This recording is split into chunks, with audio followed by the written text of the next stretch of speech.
Hello again, and welcome back to Right Man in the Wrong Place. My name is Luke Tatum.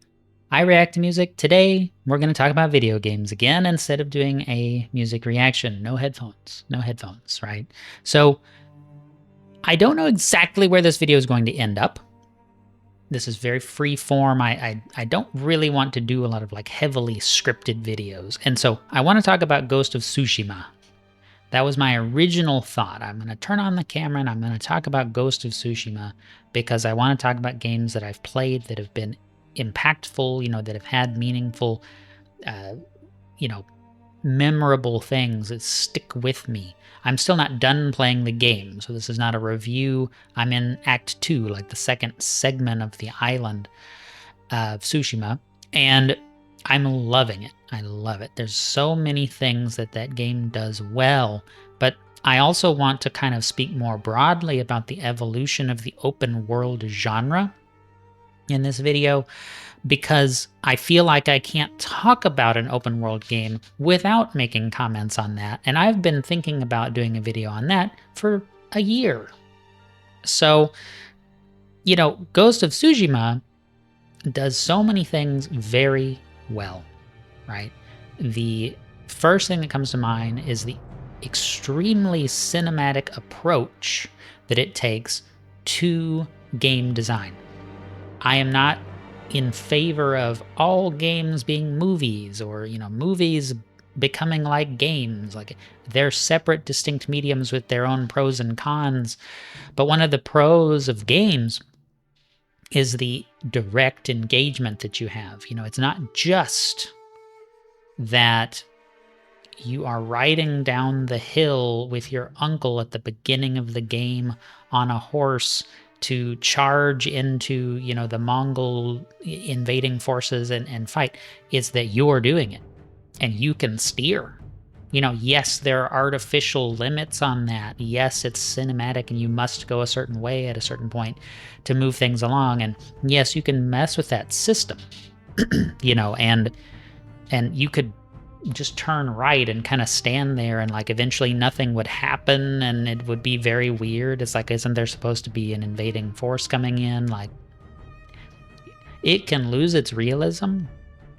Systems can be abused and cheesed and all that, but what's there is awesome. If you just, suspend disbelief a little bit, participate a little bit, it can go so well, and especially with the black and white mode and some of those different things that you can use in there. It's just awesome. It's so beautiful. And we had an amazing opportunity for my nephew's birthday this year. We rented out a movie theater to play video games for a couple of hours. I took my work laptop, I installed a couple of games on it, even though it's for work, and we hooked it up to the movie screen and let him play. And he played Ghost of Tsushima. He hadn't played it before. And my goodness, that was great on a big screen. That was so good.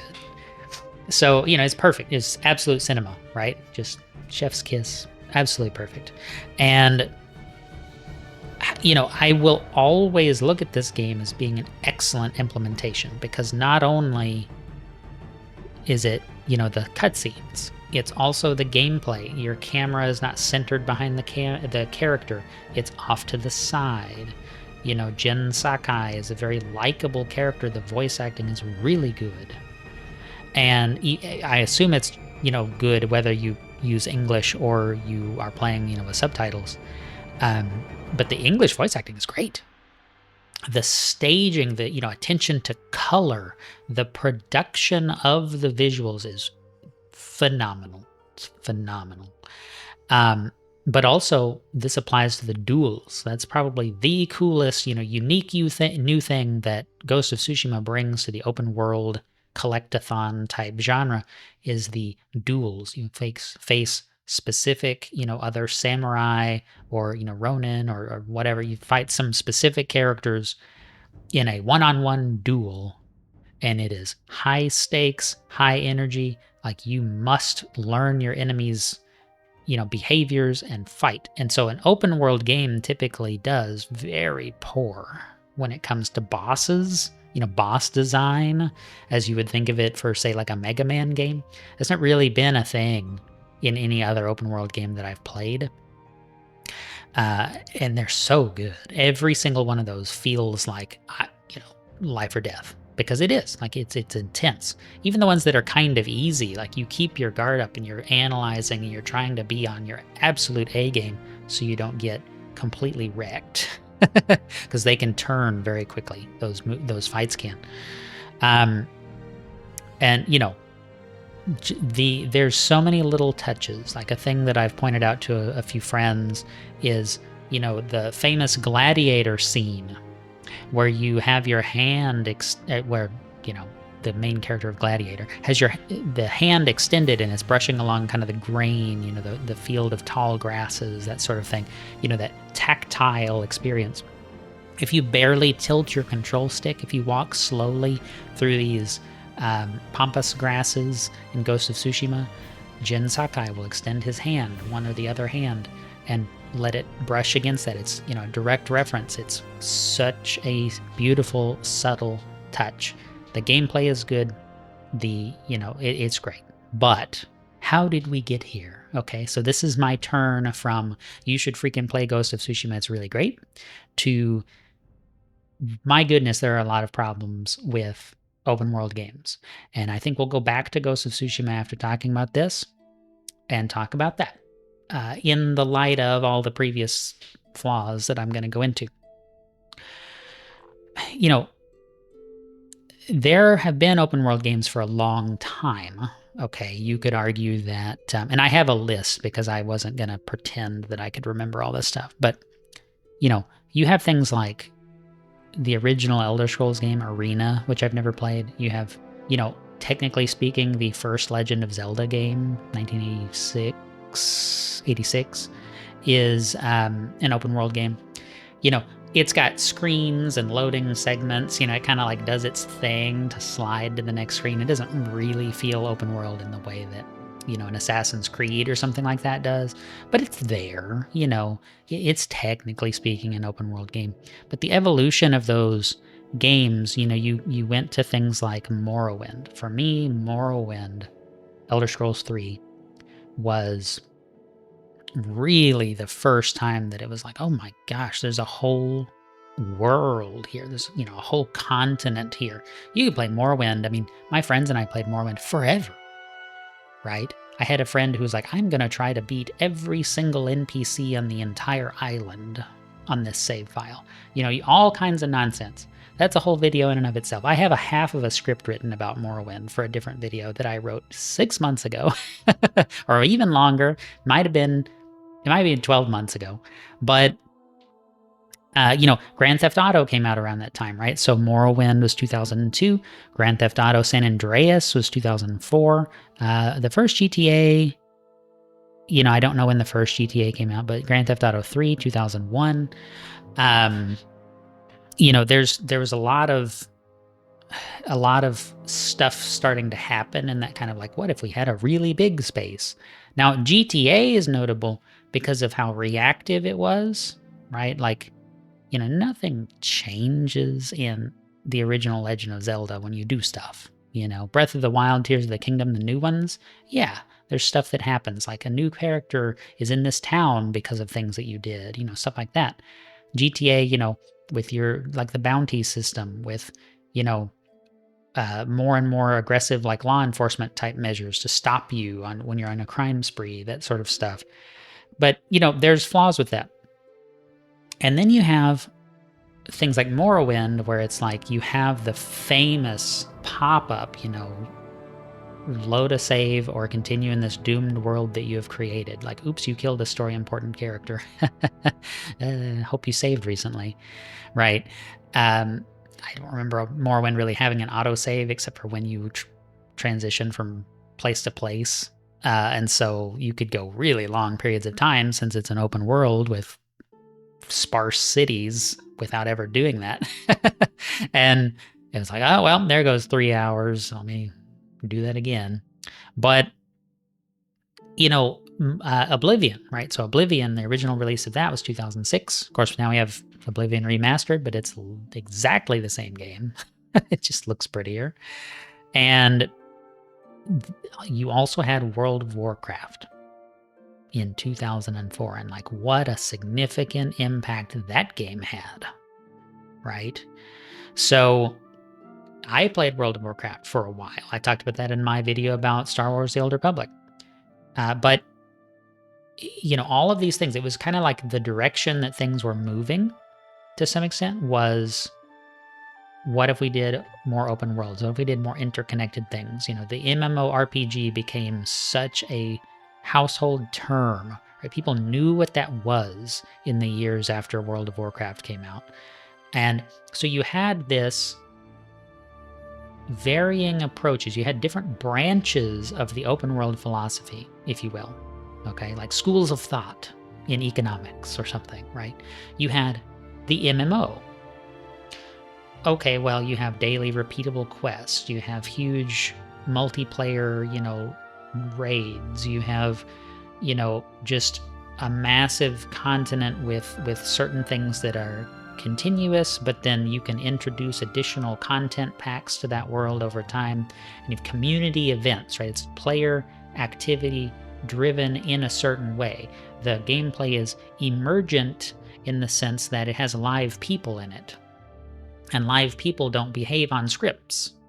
So like you can have all kinds of crazy stuff like, oh my gosh, 600 players from this, all of these guilds came together and decided to take over Ogrimmar or whatever, like crazy stuff that would happen in World of Warcraft. And man, there was a lot of people on that game. A lot of people. Normies were playing games because of World of Warcraft. And this gets into game addiction, and I want to do a separate video on that. There's some really incredible research that just came out about, pre-existing issues being associated with game addiction, as opposed to just games being addictive or whatever. I have lots to say on that. But, that's one school of thought, if you will, the MMO. This is how open worlds should be. And then you sort of had this, Elder Scrolls type thing. Elder Scrolls is sort of a unique thing. There hasn't really been, Skyrim's been out forever, and there really hasn't been like a Skyrim killer. Avowed did not do that. Like, nothing has really replaced that. Starfield has a quarter of the active players that Skyrim has, last time I looked. It's like silly. And so even they can't outdo themselves. Elder Scrolls 6 is going to be terrible, by the way. Anyway, so, but the Elder Scrolls is really cool because it's just like, let's just go as hard as we can on world design to make it so awesome and rewarding and have this rich musical soundscape and just give you a world to explore.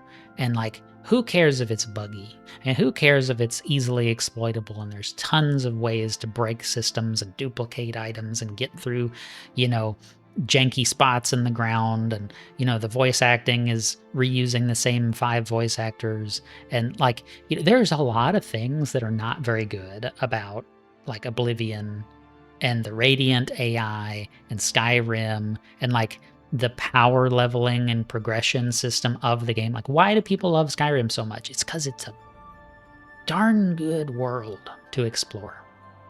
It is just, Blackreach has a whole vibe, you know what I'm saying?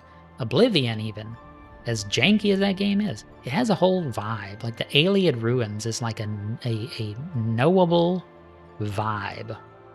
And it left an imprint on people. I thought, man, this is so cool to be able to just explore and keep finding another ruin and keep finding another quest and keep finding more stuff, right? And the relics and the Daedric artifacts and all of this stuff, there's just, it's thick with lore, and there's books all over every shelf, and you can read them, you could collect them, you could build a house. Well, you can't build a house. You can buy a house, and you can fill it with the books that you found, and you can do alchemy. And it's just, there's so much of that. And it's cool, man. And then lastly, the third path is kind of where Assassin's Creed and many of these other games ended up. And I Haven't played a lot of GTA, you know, I haven't played a lot of these games necessarily, but this third place for me really took off in like 2007 with Assassin's Creed, and I think Assassin's Creed 2 and on had a very negative impact on the whole open world genre, including the MMOs to some extent.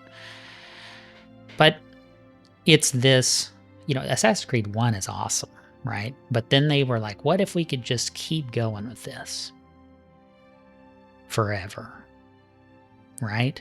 What if we made it like a seasonal show?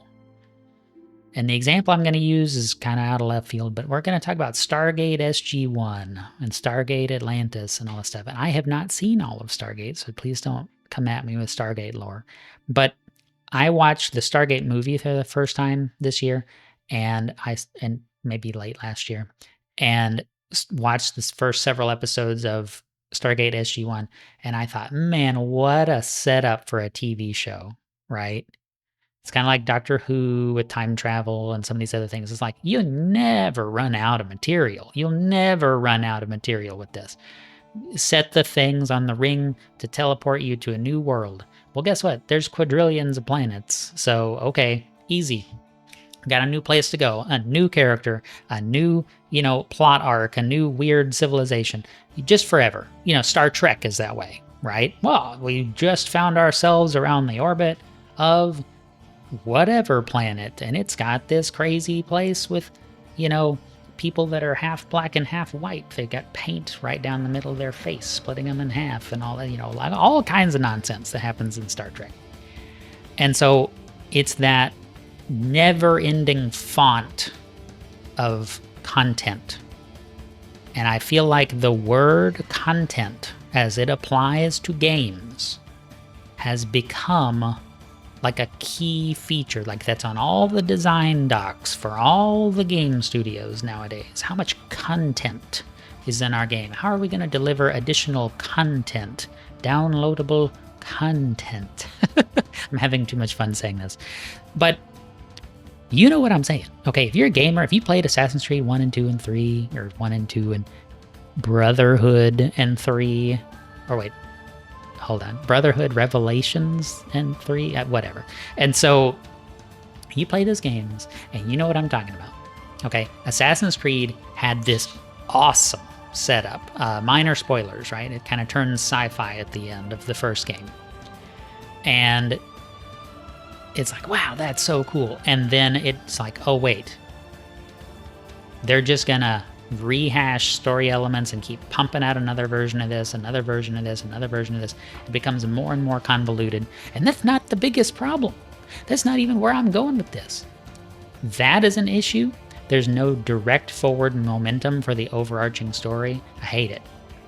I'm so not interested, right?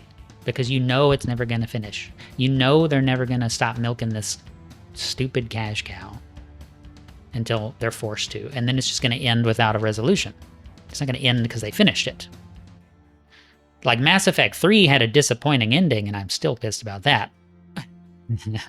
I have negative things to say about Mass Effect, but Mass Effect 3 had a stupid ending after they specifically were like, yeah, it's not going to boil down to just 3 options at the end, and then it literally does.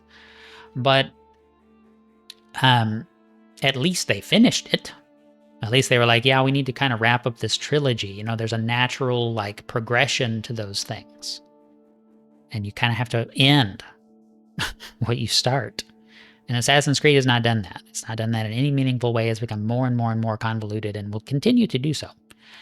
But Assassin's Creed 1, you have targets, you take them out, it unveils the larger plot.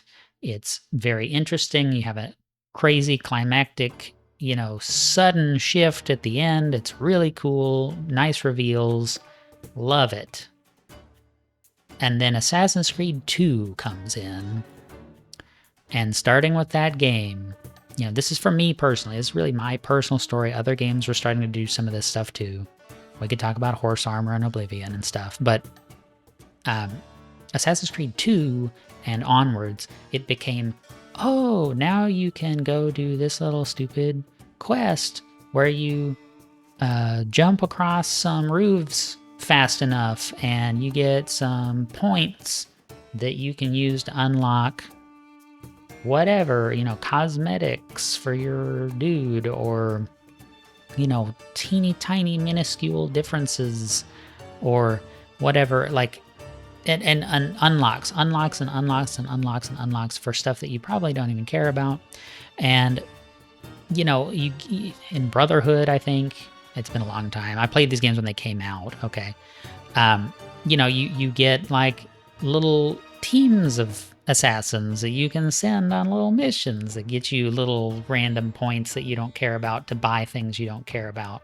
And it's hundreds and hundreds of little things that I don't even want to do all over the map. But I don't really feel that I've done that much unless I do some of this side content, back to the idea of content. It's like, okay, but I don't care about the little pages of the book, or the little, I don't even remember what the collectibles were. That's how bad this is. But, like, it's meaningless. And especially the idea of the Radiant AI that came in with, Oblivion and stuff. It's like, what if you could make a game and then you never have to make any more content? What if we could remove the burden of production of experiences from the development team completely? What if we didn't have to make the game? We just made a big map and said, have at it. And it's like, but I want to have fun. I need a plot that's interesting. I want a story. I want a side quest that I care about. Not, I have lost my 3 pieces of this thing that my grandfather gave me. Please get it. And then, like, the next day, I have lost the 3 pieces of this sword that my sister had. Can you go find it? And then the next day, I've lost the 5 pieces of this spear that my great-grandfather had. You know what I'm saying? It's the same freaking thing. That is not a quest design. That is a, ad-lib of a quest that wasn't interesting in the first place. And just hundreds of them, just throw them all over the map. And so when you open the map, you go, oh my God, there's a lot of content in this game, as though you're not going to figure it out later. It's like, you think I'm dumb? You think I don't see that 99% of the content is filler garbage that I don't want to do? I don't want to do it. And it certainly doesn't make me want to spend money on the game, right? I think I'm one of the 5 people on the planet Earth that hasn't actually played Black Flag for, like, enough time for it to get good. I've started that game twice. I've played 1, 2, 3, Brotherhood, Revelations, or Origins, part of Odyssey, and Valhalla, which I hated. And anyway, I played a lot of Assassin's Creed games, but I've never finished Black Flag. I've never gotten that far into it. I don't really like the protagonist, and I don't really like the ship combat, to be honest with you. But it just feels so slow. And so the overarching theme, right, of these 3 paths, the MMO path, and then, the sort of, I want to say, Elder Scrolls path, and then the collectathon, what if we just covered the map in nothing, but said its content path, that bled into Elder Scrolls, right? And then you get things like Elder Scrolls Online. That bled into Fallout.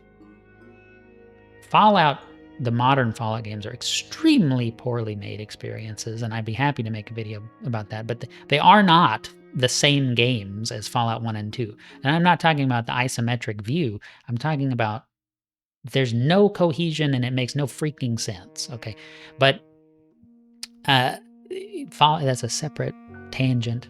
But the issue is that every shareholder at every publicly traded company, Tencent and Ubisoft and EA and BioWare and all of these guys, they were like, oh my God, we don't have to actually have writing.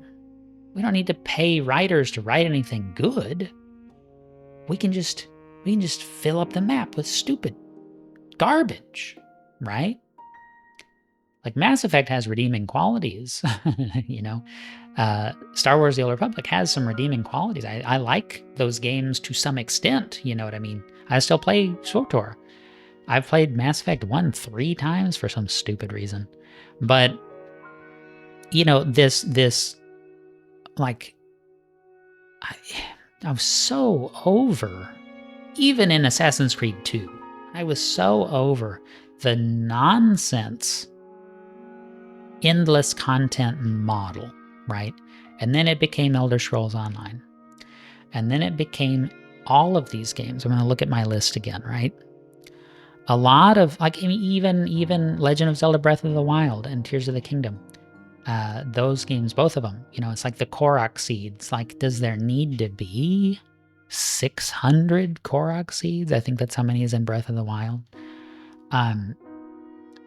That is interesting. Arlo, if you guys don't watch Arlo, he had a really interesting video a little bit ago about Nintendo's collectathon problem, where he talks about, you know, collectibles being trackable and being meaningful. I thought that was a very good analysis, and I highly encourage you to check that out if this interests you. But, you know, there are good things about those games. Those are fun games to be in. That's like the Skyrim of Zelda, you know. It's like, wow, I just love being in the game. It's such a beautiful and rich world with so much cool, nuanced, interesting stuff. Assassin's Creed is not. You know what I'm saying? The first game was so revolutionary because it's like, oh my gosh, you can blend in with the crowd, you know, dynamic crowds and some of this dynamic stuff that's going on. But it's like very simple, very exploitable systems that, like, if you blend in with one group of perfectly spaced monks that has a spot for you in the middle for some reason, you've done it every time. It's exactly the same every time. And so they add a little tweak here. What if you could throw coins to the crowd? What if you could have a smoke bomb? You know, little teeny tiny little tweaks. But man, I got Assassin's Creed Valhalla for free with a graphics card, I think. For something, it was a CPU or a graphics card when that game was coming out. And I thought, great, I'm going to actually have to play this stupid thing. And I played it, and man, I hated it. Again, cool elements, like they can make a cool world. The Valhalla stuff was cool. You know, the Odin and Thor and, you know, all the mythology stuff is cool to look at, but like the game design sucks. It's lazy. Anyway, so there have been shining examples that, you know, kind of broke through some of this a little bit. There was Far Cry, I don't remember if it's 2 or 3. I want to say it was 3 that was in Africa, and it had, you know, the dynamic fires, like the huge fields of grasses that would have amazing fire. There's some really cool stuff there. Are you going to, you know, put your wounded companion out of their misery and get another companion to take with you on missions? Like really cool, interesting systems in that game. But in general, right, the vast majority of these games, you know, I talked about Breath of the Wild, even like Red Dead, some of the newer Grand Theft Autos, like Elder Scrolls 6 is going to have this problem. All of these open world games become open your map. There's 6 to 10 different types of map markers. Go get them all. Go get them all. You know, Ghost of Tsushima. Kind of come back to that a little bit. You know, Cyberpunk and some of that stuff. It's like, okay, it's another car to buy, right? But it's like a thing I got to do. Oh, there's another crime in progress that I got to show up to and stop it from happening. I forget what they're called in Cyberpunk. The like police scanner alert type things. But okay, and again, this is not that hard. Cyberpunk is great. That is a great game. I did all of those. Why did I do them all? Was it a little bit of a slog towards the end? I'm like, okay, I got all but 5. I'm gonna go get the last 5. I haven't done this one region of the city yet. I'm gonna go get them real quick. Yeah, it became a little bit of a slog towards the end. But like, generally speaking, I wanted to do them. Because you drive by this building, your scanner comes on, it sounds urgent, there's something happening. You know, I need you to get in here, there's a special condition, you know, I'll pay you more if you do it this particular way.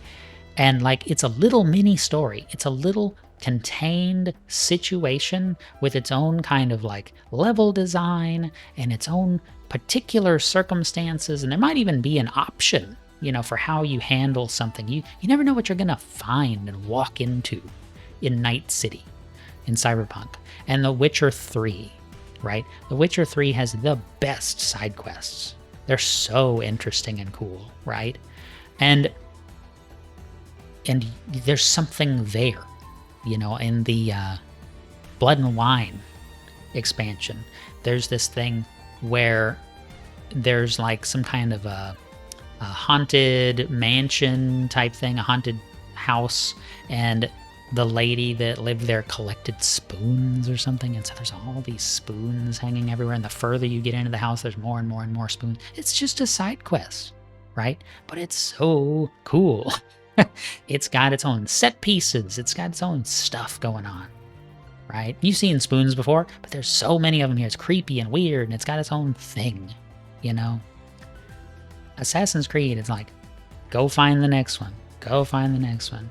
It's just, there'll just be a thing sitting on a roof. You just pick it up. Oh, you got more. Oh, you got enough to unlock this thingy. Congratulations, good job. You know, go get your next little meaningless improvement to your next little doodad. Make sure you 100% everything, right? And so it's like, it's so easy to do open world badly that the few examples, Ghost of Tsushima, Cyberpunk, Witcher 3, that I can think of, you know, the Breath of the Wild, Tears of the Kingdom, I love both of those. I still haven't played any Elden Ring to speak of. I'm sure it's wonderful. I still haven't done it. But the few examples of a good one are so good compared to everything else. And so, you know, Ghost of Tsushima has this to some extent. I generally find that all of the side quests have been pretty interesting so far. I really like the sequence of quests that you do for these specific characters. You know, they have a body and a soul and a you know, there's a lot of gut-wrenching turns to some of these stories. You build a relationship with these characters. It's powerful, you know? And it's not just an anti-Assassin's Creed game, but I avoid, I can't even think of good examples, but I avoid so many open world games. It's like, great, an open world game. That is the last thing in the world that I want, right? Make a contained game with a contained experience that is interesting. I play games for stories. Like, I've never been the Call of Duty Battlefield kind of guy. You know, I'll play some of those things, but like, I don't care. You gotta give me a reason to care. You know, that's just me. I'm not saying I represent all gamers in this way. But it's unbelievable how people will pay $70, $80 for a brand new game filled with nothing. Right? If it's 150 of a certain collectible, like pages from a book or something like that, you could line them all up. You could put them all in one area. You could complete one little circuit around one little area and pick them all up, and then you'd have them all, right? And so the purpose of all of this, why are they doing it? Why are they doing it?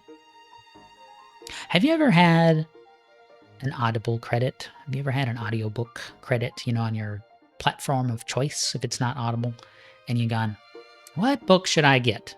And it's like, should I pick up the complete works of Sherlock Holmes, which is like 38 hours, or should I pick up Fahrenheit 451, which is a really short book? You look at the length and you go, is it worth a credit to get this short book?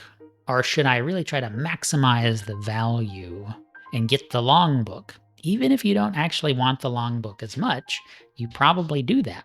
You've probably done that at least once, right? You know what I'm talking about. This applies to anything. Do I really want to spend the money at all? If I'm going to get a teeny tiny thing, you know? Or should I go way hard and get the biggest one I can get? Whatever that is. Like you buy a 2-pack or a 4-pack of something at the store because it's a good price, not because you need it. You know what I'm saying? And so that's it. That's the mentality. That is the mental trap of the modern open world content game. And that is exactly what happened with Starfield, right? I wanted to like that game, but it's so boring. It's uninspired, it's recycled, it's not interesting. Assassin's Creed Valhalla, it's not interesting. There's nothing going on in there. But it pads the experience. It makes you feel like, well, it's $75 or $90 for the pre-order exclusive access, get a cool cosmetic, get 1-day early access pack. But at least I know there's going to be a lot of game in there. It's a lot of stuff. It's a lot of content. And so, you know, that's the game that you're supposed to play. You're supposed to justify, well, it's probably going to be a 100-hour game, so I might as well get it. And that is not enough. That is not acceptable. It's laziness. It's trying to bait and switch you at the end. It's like, well, it's a lot of content, but actually it's not. A lot of content would be well-written side quests, interesting plots to follow, stuff that fleshes out the world more and those sorts of things. And they just don't. Right? Ghost of Tsushima is, I would say, a shining example. It's very good. There are a handful of things that are just kind of, whatever. But for the most part, it's very good. To me, the best example of quest design, stuff like this, for side quests, for making side content relevant, is Witcher 3, Cyberpunk 2077, those games. I am a huge Xenoblade fan, Xenoblade Chronicles. I think that 2 made a huge mistake with this, having the gacha system for characters, having the weird skill levels that you have to spend extra time on to try to get in there. That's a shorter game anyway. And like it's the longest game if you want to 100% it. It's almost impossible to 100% the game at all, even on a couple of playthroughs, because of the way that it works. But, and so I didn't, and I'm not going to. But Xenoblade 1, has its issues with stuff like that. Some of those quests are pretty stupid and dull, and it's very much like that MMO style quest, like go collect 10 of this, go kill 5 of this. A lot of those quests are boring for some reason, and that's a video about UI design or something. I felt very inspired to play all through that game, and again, that goes to the Elder Scrolls style game with the world. It's just being in the world. Xenoblade 1's world is peak. It's unbelievably good. And the main plot is unbelievably good. But there are some side quests that are pretty stupid and boring. Several of them are very good. And there are some quest lines that are very good. But then Xenoblade 3 kind of took the correct lessons from 1 and from 2. And Xenoblade 3 is one of the best games that's ever been made, in my book. So, strongly encourage those games if you haven't played them. But this is the part of the video where I'm going to start to not know how to wrap up. I just think that share with me which open world games, if for some reason you've watched this whole video, please share with me what games you're interested in, what games you're excited with. Do you agree with what I had to say about this stuff? Like, did you buy Assassin's Creed Shadows? Like, I can't imagine paying money for that. If you got it for free, whatever. But I can't imagine paying money for that because Ubisoft has broken trust with its fan base. And again, like Bethesda, right? Skyrim was a very special game, and it might not have even been intentional, you know what I'm saying? But they just crafted such an amazing world that a lot of the flaws are forgivable. Xenoblade 1 is kind of that. They crafted such an amazing world, it has such an amazing main story, that it's kind of forgivable that a lot of side quests don't mean anything, you know? Like, okay, fine. The games don't need to be perfect, but they need to nail the fundamentals. And so when you say, oh my gosh, it's this huge open world game, my gut reaction is to say, I don't want to play that because I'm going to get real bored real fast. And so what games have learned this lesson well? What games are implementing this well? What future upcoming games are you excited for that you think are going to do this well, or you have reason to believe will? And then which ones are, in your book, just like massive disappointments in this way? Do you hate Assassin's Creed like I do? I'm not afraid to have opinions, about this stuff. So I'd love to hear what you think about it. If you found this video interesting, useful, I may go back and lay some footage on it again. I'm going to kind of find my feet when it comes to doing videos like this, but I really appreciate you watching. Thanks so much for spending some time with me. Until next time, the right man in the wrong place can make all the difference in the world. And if you'd like to support the channel, please head over to Buy Me a Coffee, become a member for as little as $1. Thank you.